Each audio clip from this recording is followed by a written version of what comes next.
Let's be consistent.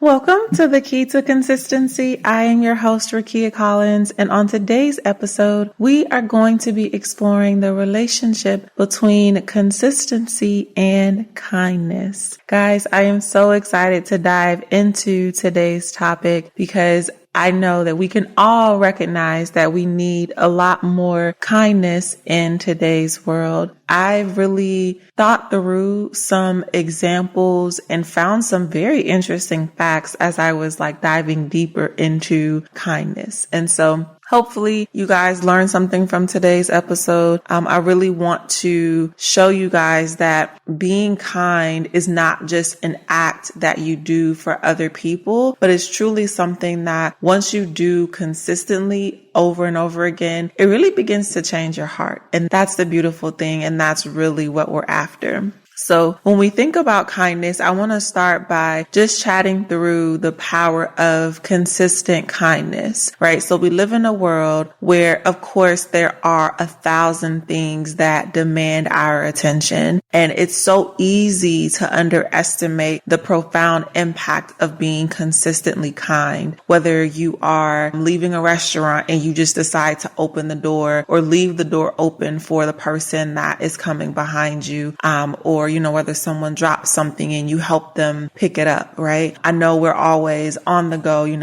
and out. We even have road rage because we are so fast trying to get to our destination, not really taking the time to slow down and think about our place in this world and how we can help make the world a better place. And being kind is one of those things that we can do to really help leave our mark on the world, right? And so when we think about it from a research lens, research has really shown that when kindness becomes a steadfast part of your character, it really creates a ripple effect, right? It not only touches the people in your home or the individuals that you come in contact with directly, but it also impacts entire communities because when you're kind to someone, it encourages them to pass it on, right? I'm sure that we've all seen the commercials where it's like kindness, pass it on. And you see, someone doing something for someone else that oftentimes doesn't look like them. Oftentimes they don't come from the same background, but they're just being kind, right? And so I truly believe that small gestures, when they are multiplied, can really lead to a positive change that expands and pushes past our wildest imaginations, right? Imagine if you became known as a kind human. Right. And what I mean by that is if you're the person who oftentimes has a routine, I think most humans, irrespective of what you do for a living, has a pretty solid routine. You may drive the same route to work. You may get up and make your coffee the same way. You buy the same coffee, go to the same grocery stores, go to the same gym, right? Like whatever your routine looks like, you probably encounter the same people day in and day out oftentimes, right? And so imagine if you go all the time to your local butcher shop or to your local farmer's market. And because you go there so regularly, you begin to see people all the time, right? And you make a habit of just, hey, how's your day? Being polite or giving them a compliment or just doing something kind, right? Because what that does, if you think about all of us, we're oftentimes all in our own little worlds. We're all just trying to hustle and again, make it through life. So if you do something to kind of break someone out of that mode by complimenting them or by helping them, it kind of makes them break out of their mode for a second and then want to do that same thing to someone else. But imagine if, because you become that person of kindness and you're visiting these same places consistently, people now, when they see you, automatically inside of them, they feel the impulse to be kind to you. They want to be around you because they know that you're full of kindness, you're full of life, you're full of energy, right? So I would encourage you to think about your own routine and think about how you can insert kindness into your routine and really become known as the person who is extremely kind, right? I found a study that was published in the Journey of Social Psychology, and it revealed that performing acts of kindness for 7 consecutive days led to a significant increase in participants' overall well-being.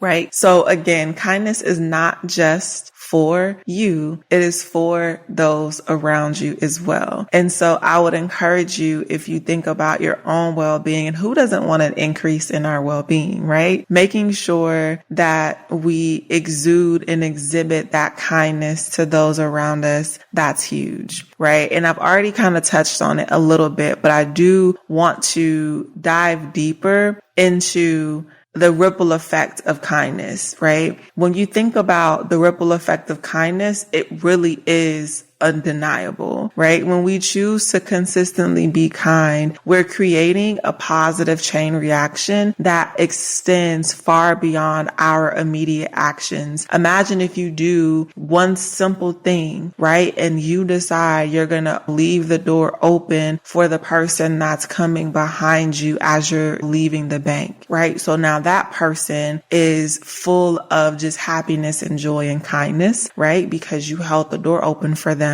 And so as they're walking to their car, they may see an elderly young woman and she may drop something, right? And they help her pick it up. So now the elderly woman who's walking into the bank is like full of kindness and love and joy. She's walking into the bank and she goes to the bank teller and she's like, wow, I really like your hair. Your hairstyle is really cute. And the teller, it's 5 p.m. She's had a very long day. She's like, wow, that's very nice of you, right? So the teller, because it's 5 p.m., she goes into her car and she's driving home and this car is trying to merge. And because the teller is so full of love and joy and kindness, she lets the car come through, right? Now, I know I made that up. You guys know I did on the spot, but just like that is truly an example of how kindness can just trickle into each other's lives and we have no idea. And all of this started because you decided, I'm going to hold the door open for the person at the bank that's literally walking right behind me.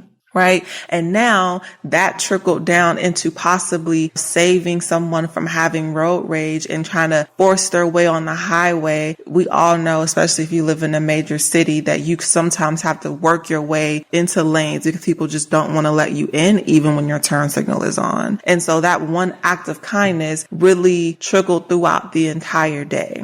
Right. And so again, although that was very made up, that was really to kind of help you guys see that kindness can really trickle beyond just what you've done. It's important when we think about kindness, something that example hopefully showed you guys is that kindness can inspire others to be kind as well, right? And it really creates a cycle of compassion that grows exponentially, right? And so I would encourage you as you go throughout your day to think about, when can I exert a little bit of extra kindness in my day, right? And just watch how it impacts your own mood and even the mood of other people around you, right? If you, let's say you may not necessarily leave your home like that and you work from home, what would it be? How much would it cost you just to send your manager an IM and say, I think you're doing a great job as a manager, right? Or if you don't feel that way about your manager, what if you feel that way about your colleague or your coworker? Like, I think when you submitted that report, it looked great. Like, you really show a lot of effort and a lot of energy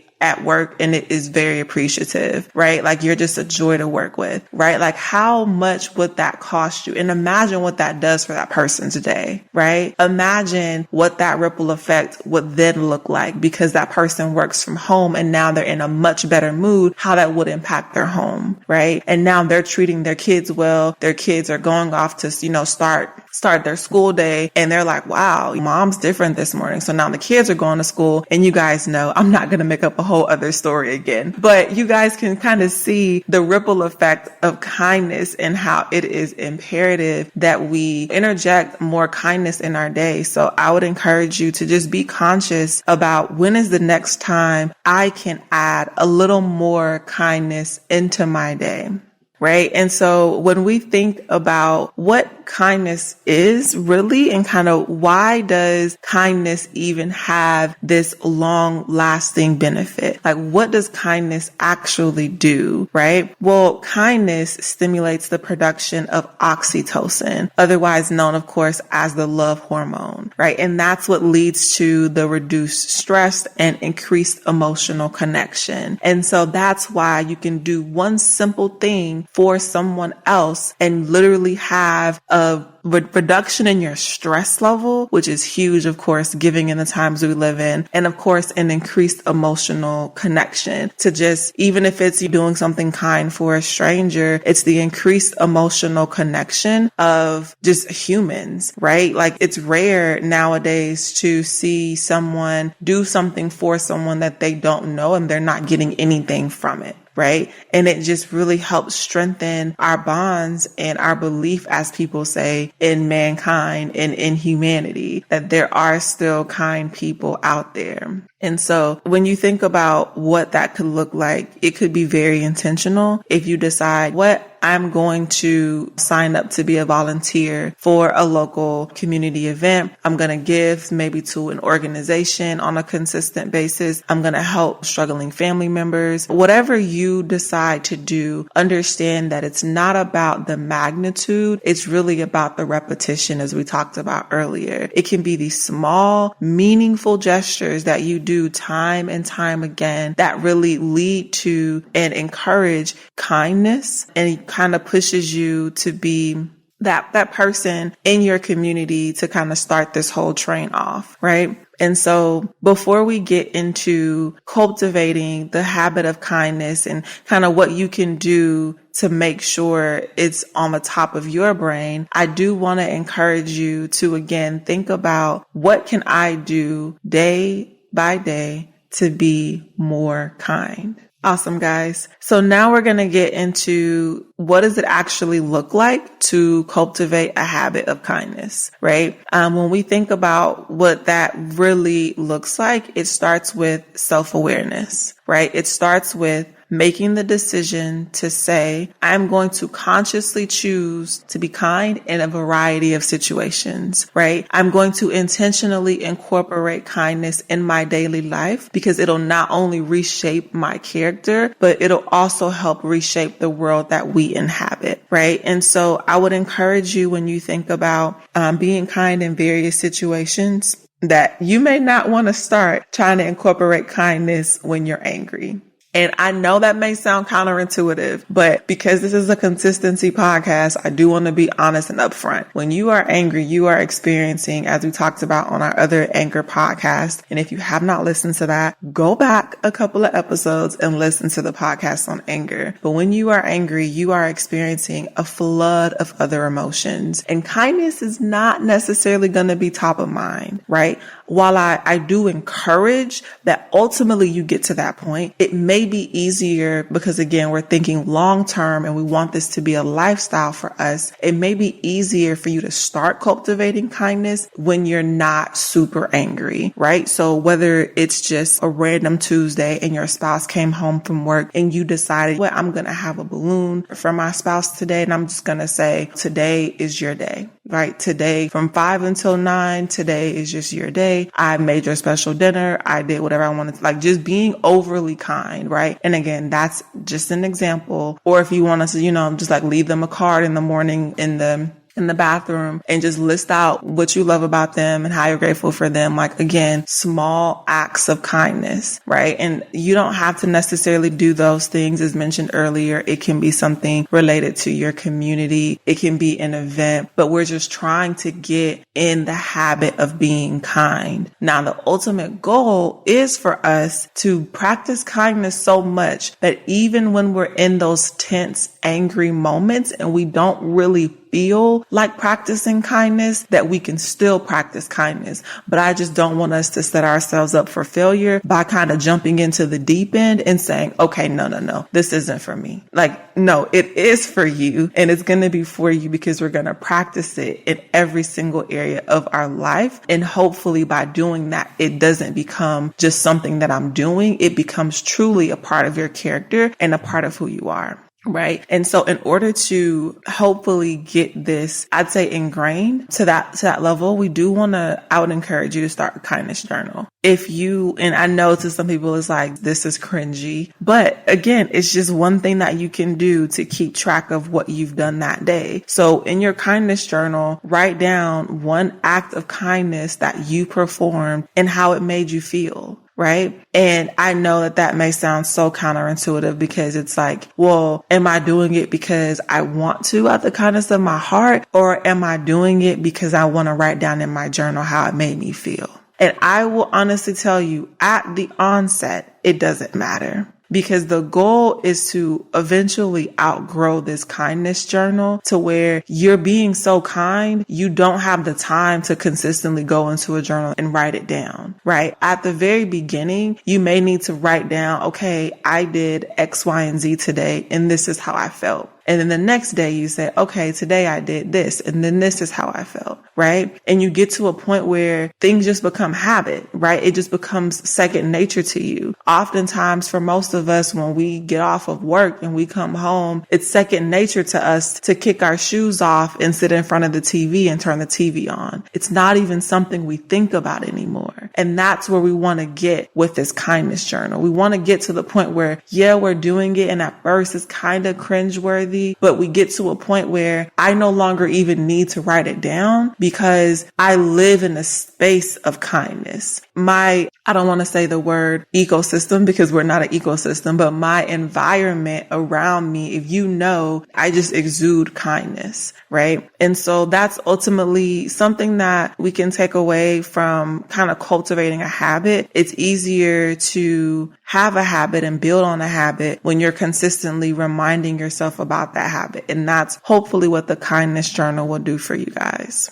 And when we've talked about how to build that habit of kindness. Kindness comes in a lot of different forms, right? And I've mentioned a couple of them, but it can be as simple as a smile. Right? It doesn't necessarily need to be you bending down and helping someone pick something up or holding open a door. Like, it doesn't necessarily need to be any of that. It can be a simple smile, or of course it can be things that are more significant as well. Whether you are choosing to just offer a listening ear to someone, that often I honestly will tell you is rare, because when you choose to actively listen to someone and not respond out of your own trauma, because oftentimes when we give advice, that's where we're speaking from, right? Our own personal experience with that particular issue, or what we would do if we were in that situation ourselves, right? Sometimes people don't need that. They just need someone to listen. And by offering a listening ear,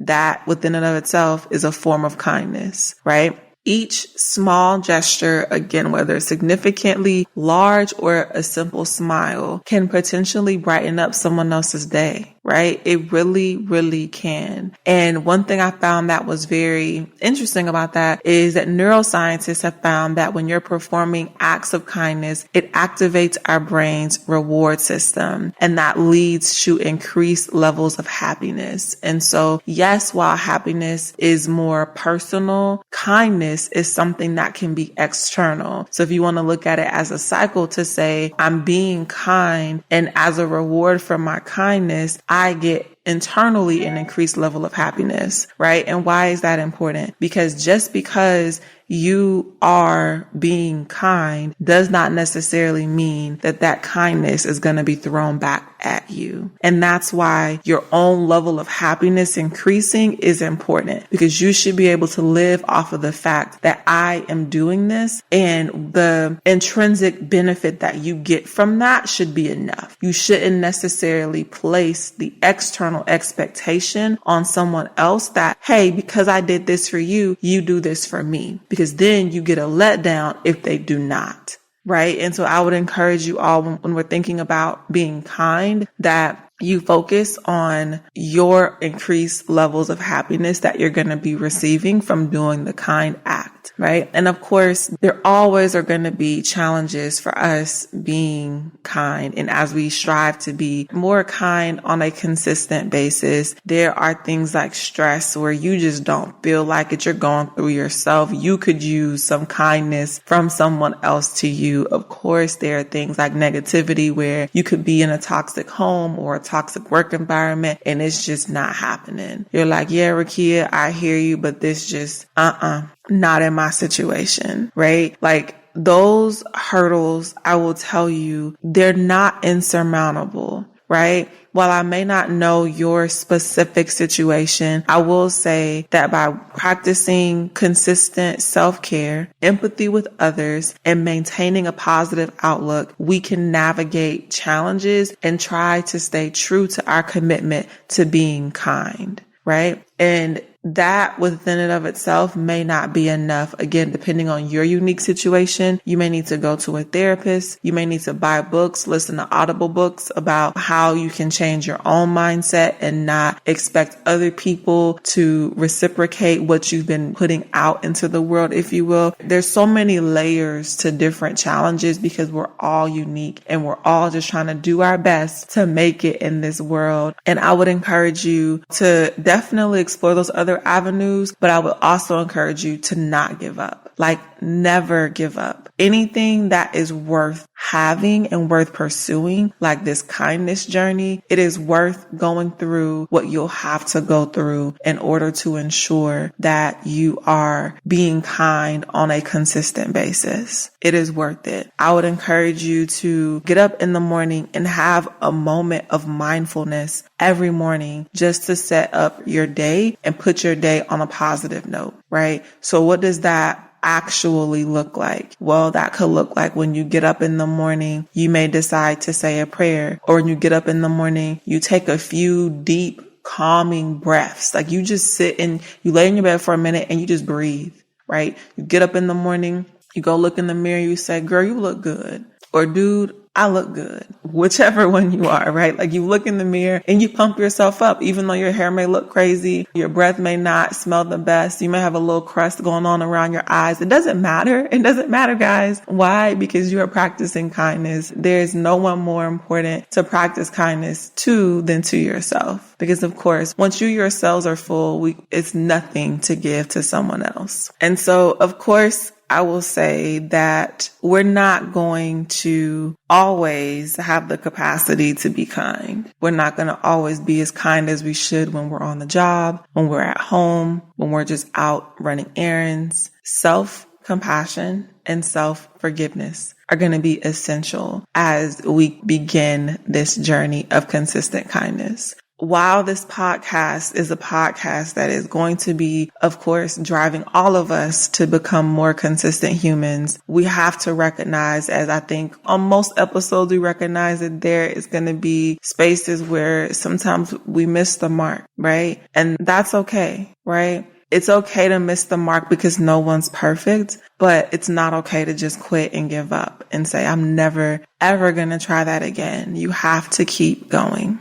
Kindness. This is probably going to be my last fun fact that I want to throw in there before we wrap up today's episode. But kindness triggers the release of endorphins. And those are our body's natural painkillers. So that's just another reason why we should practice kindness consistently, because it ultimately improves our overall well-being. So as we kind of wrap things up today, I would encourage you guys to reflect on the incredible potential that being kind on a consistent basis actually holds, right? When we practice small intentional changes in our behavior, it can really create a world where compassion thrives and spreads. Kindness is not just an action and should not be looked upon as just an action. It really is a way of life. And it has the power to really shape the future that we live in. So I would encourage you guys to go on social media and share your acts of kindness and those positive outcomes that you've experienced on social media, and just use the hashtag, the key to consistency, just so we can see the fact that, hey, I'm out here and I'm being kind to those around me. Right. And so, of course, before we end today's episode, I do want to end with a Bible verse. And today's verse comes from Ephesians chapter 4, verse 32. Be kind and compassionate to one another, forgiving each other, just as in Christ God forgave you. I think that verse speaks volumes and certainly speaks for itself. So remember, guys, consistency breeds mastery and transforms the ordinary into the extraordinary. Bye, guys. Thank you so much for listening to today's episode of The Key to Consistency. Wherever you are listening to this podcast, it would mean everything to me if you could rate it, review it, reach out to me on Instagram. Would love your feedback, would love to hear anything you like, anything you don't like. Please feel free to share this episode with someone that you think could benefit from it. And until next time, bye guys.